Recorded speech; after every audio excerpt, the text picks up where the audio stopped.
మనల్ని చూసి వాళ్ళు ఈ దారిని ఎన్నుకున్నారు. రేపు వాళ్ళని చూసి ఇంకొకరు దొంగలు అవుతారు. మంచి వాళ్ళ కష్టాలు వస్తే వాళ్ళకి మార్గం దొంగతనం కాకూడదురా. అమ్మకి దొంగ సొమ్ముతో ఆపరేషన్ చేయించాలనుకుంటే ఇంత ఆలోచించేవాడిని కాదు. అలాంటప్పుడు సాగర్ గారికి బుద్ధి చెప్పడంలో అర్థమే ఉంది. మరి ఆ ₹1,00,000 ఎలా సంపాదిస్తావు? ఈజీగా సంపాదించవచ్చు.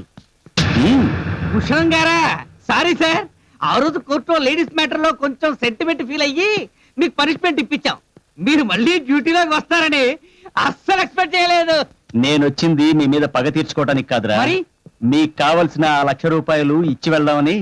అంటే అంత పెద్ద దొంగ సాక్ష్యం చెప్పాలా? ఇక నుంచి దొంగ సాక్ష్యాలు కూడా చెప్పను. ప్రభు, ఆవేశపడి ₹1,00,000 మిస్ చేసుకోకు. ఇదేం లేడీస్ కి సంబంధించిన కేసు కాదు, ఏదో ఒక చిన్న కొట్లాట కేసు. ఎవడో ఒక ఇండస్ట్రియలిస్ట్ కొడుకు వారం రోజుల్లో వీసా వచ్చి అమెరికా వెళ్ళబోతున్నానన్న ఆనందంతో కారు డ్రైవ్ చేస్తూ ఒక స్టూడెంట్ ని గుద్దాడు. గుద్దటమే కాక వాడిదే తప్పనట్టు 2 పీకాడు.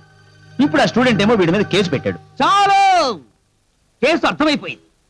కొట్టింది వాడు కాదు, ఏమని కోర్టులో సాక్ష్యం చెప్పాలి.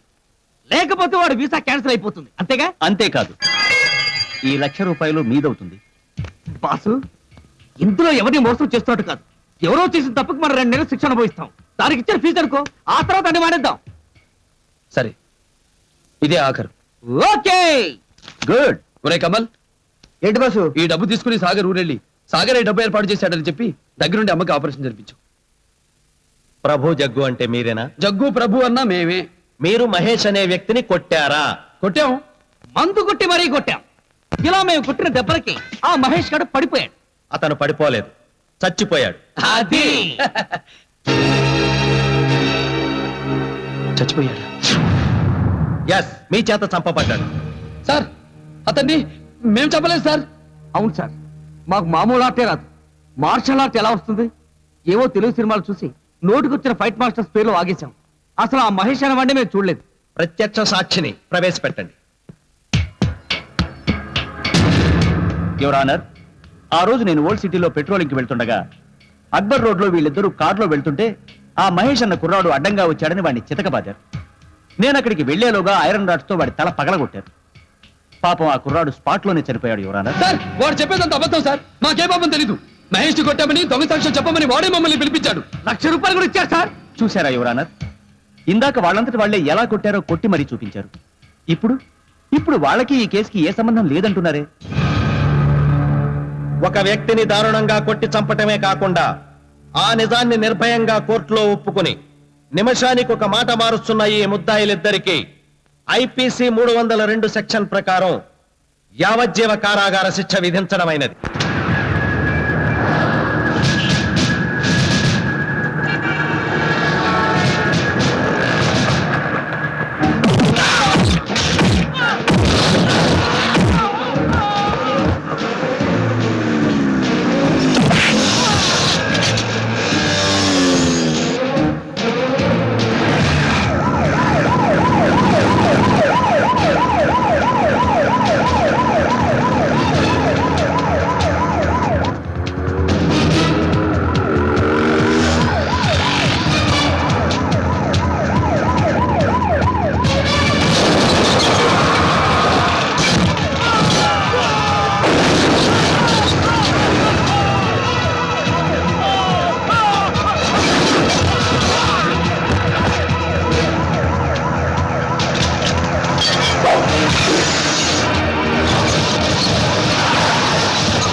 అమ్మయ్యా, మొత్తానికి పోలీసుల నుంచి తప్పించుకున్నాం అనుకుంటే ఈ అడవిలోకి వచ్చి పట్టామేంటి బాసు? ఒరేయ్, ఇప్పుడు తప్పించుకున్నా భూషణం గాని మాత్రం వదలనురా. బాసు, అటు చూడు. నువ్వు వాడిని వదలకపోవడం కాదు బాసు, వాడే మనల్ని వదలటం లేదు. తిప్పు.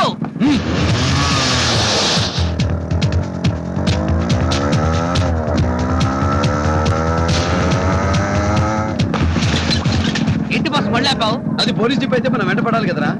అది అక్కడే ఉందంటే పోలీస్ జీప్ కాదు, మనం వెళ్ళిపోవచ్చు. తిప్పు. బాసు, పోలీస్ జీప్ కాదు, ఏదో వేరే జీప్ యాక్సిడెంట్ అయింది. ఏంటో వెళ్ళి చూద్దాం పదరా. తమ్ముడు పోయాడని తెలిస్తే ఆ అమ్మ చెల్లి ఏమైపోతారు బాసు? లేదురా, సాగర్ బతికే ఉన్నాడు. ఏంటి బాసు? వాడు ఈ రోజే డ్యూటీలో జాయిన్ అవుతున్నాడు. ఈ ఫారెస్ట్ లో సాగర్ ఎలా ఉంటాడో ఎవరికీ తెలియదు. అందుకే సాగర్ ప్లేస్ లో నేను, ఆ డ్రైవర్ ప్లేస్ లో నువ్వు వెళదు. బాసు, అవునరా, వాళ్ళ కుటుంబాన్ని ఆదుకోవాలంటే ఎంతకంటే వేరే మార్గం లేదు. సునీత, సాగర్ నీతో రక్తం పంచుకు పుట్టిన అన్నయ్య ఇది, మాతో ఆప్యాయత పంచుకున్న తమ్ముడు. వాడి పరిచయంతో మీరు ఎలా ఉంటారో మాకు తెలియకపోయినా మాకు ఒక అమ్మ చెల్లి ఉన్నారనే బంధం మీతో ఏర్పడింది. సాగర్ పోయాడని తెలిస్తే నువ్వు అమ్మ తట్టుకోలేరని వాడి స్థానంలో వచ్చి లేని సాగర్ని ఇన్నాళ్ళు బతికించుకుంటూ వచ్చాం. మేము చేసిన తప్పల్లా ఒకటేనమ్మా, వాడి చివరి కోరిక ప్రకారం మీకు ఆఖరి చూపు కూడా దక్కకుండా దహనం చేశాడు. అవునమ్మా, సాగర్ స్నేహం కోసం మంచివాళ్ళుగా మారిన మేము అమ్మ ఆపరేషన్ డబ్బుల కోసం చెయ్యనేరానికి హంతకులమయ్యాం. బాస్ ప్రభుత్వం తన బహుమతిగా ఇచ్చిన డబ్బు పెట్టి అమ్మ పేరుతో నలుగురికి ఉపయోగపడేలా హాస్పిటల్ కట్టించారు తప్ప తన స్వార్థానికి వినియోగించుకోలేదు. చూడు, దేవుడు నీకు ఆ అన్నయ్యని దూరం చేసినా గొప్ప మనసున్నా ఈ అన్నయ్యనిచ్చాడు. దిగులు పడ మాకు.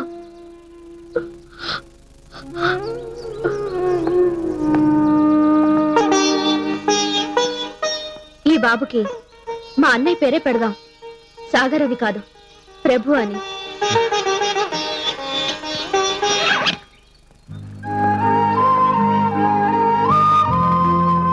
వెళ్ళొస్తాం.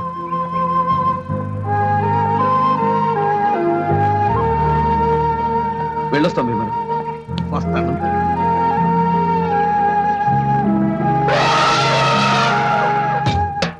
జ్యోతి, దారోదనండి, మీకే చెప్పేది, తప్పుకోండి.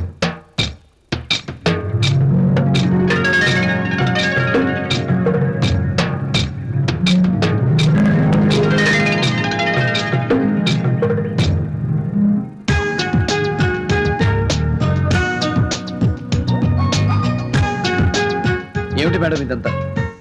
నేనెవరినో మీకు తెలిసిన తర్వాత కూడా నీ గురించి తెలియక ముందు ఓ వ్యక్తిగా నేను ఇష్టపడ్డాను. తెలిసిన తర్వాత మనస్ఫూర్తిగా ప్రేమిస్తున్నాను. అవును ప్రభు, నువ్వు ఆఫీసరు కాకపోయినా ఏ ఫారెస్ట్ ఆఫీసరు సాధించలేనివి నువ్వు సాధించావు. సాగర్ స్థానంలో ఉండి పవర్స్ ఏవైనా నువ్వు మిస్యూజ్ చేసుంటే నేనే నిన్ను అరెస్ట్ చేయించేదాన్ని. కానీ నువ్వు ఏ తప్పు చేయలేదు. నేనే నిన్ను కావాలనుకుంటుంటే నువ్వు కాదని వెళ్ళిపోతావా? I love you. I really love you ప్రభు.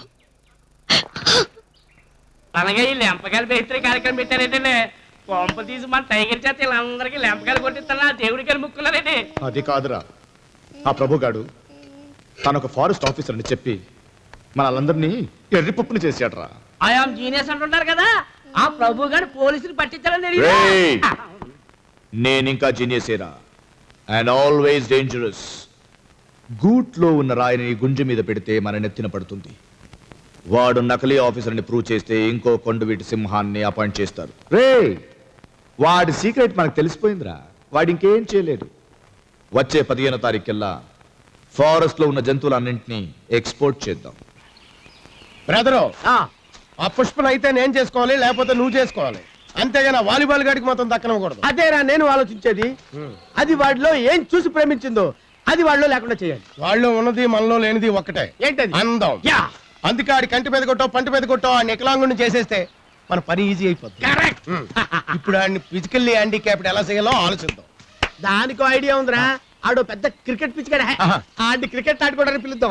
ఆడు బ్యాట్ ఒప్పుకుంటూ స్టైల్ గా వచ్చేస్తాడు, నేను బౌలింగ్ చేస్తాను, నువ్వు వికెట్ కీపింగ్ చేయి. నేను బౌలింగ్ చేయడానికి దూరంగా వెళ్ళి ఫాస్ట్ గా వచ్చేసి గురి చూసి ఆడు కళ్ళ మీద కొట్టేస్తాను. అప్పుడు ఆడు గుడ్డోడు అయిపోతాడు, పుష్పాడి గుడ్ బై చెప్పేస్తుంది.